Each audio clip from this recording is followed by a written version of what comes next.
თეთრი წყაროს საქალაქო სასამართლომ მიიღო ძალიან მნიშვნელოვანი გადაწყვეტილება. საქართველოს ახალგაზრდა იურისტთა ასოციაციის სასარჩელო მოთხოვნა სრულად დააკმაყოფილა.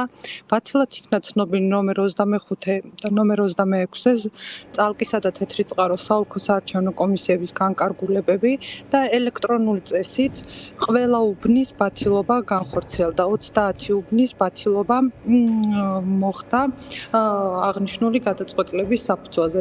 ნამდვილად პრეცედენტი შეიქმნა და ჩატარებული მტკიცებულებების გამოკვლევის ეტაპზე ექსპერიმენტი ნათელი მაგალითი და თვალხილული იყო ყველასთვის, დარბაზში მყოფებისთვის და ასევე მხარეებისთვის, როგორც მოსარჩენე მხარისთვის, ასევე მოპასუხისთვის და რა თქმა უნდა სასამართლო თავად დარწმუნდა, რომ ცენტრალურმა საარჩევნო კომისიამ, როგორც აღჭურვა ხმის მიცემის პროცედურა, ტექნიკური საშუალებით, მისვლელი მანქანით, ჩარჩო კონვერტით, ასევე ბიულეტინით და მარკერით, ნამდვილად ვერ იქნა დაცული ამორჩევის ნების ფარულობა. სწორედ ეს გახდა გარანტი და ასევე ძალიან მნიშვნელოვანი იყო ის პრეცედენტი, რომ მხოლოდ ერთმა მოსამართლემ და ის იყო თეთრი წყაროს საქალაქო სასამართლოს მოსამართლემ, რომელმაც ჩვენი შუამდგომლობა დააკმაყოფილა და დაავალა საოლქო საარჩევნო კომისიის თავმჯდომარეებს, რომ წარმოედგინათ შერჩევით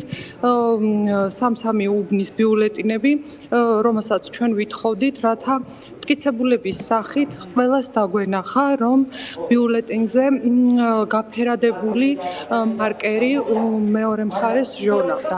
აი სწორედ ამ მტკიცებულების გამოკვლევამ, ასევე სასამართლოს თავისი ინიციატივით გამოთხოვილმა მტკიცებულებამ, როგორც არის ცენტრალური საარჩევნო კომისიისგან წარმოდგენილი ბიულეტინი, ჩარჩო კონვერტი და მარკერი და ასევე ხმისვლელი აპარატი ძალიან ნათელი იყო და თვალხილული, რომ რიგითი ამომრჩევლის ნების გამოხატულება არ იყო ფარული.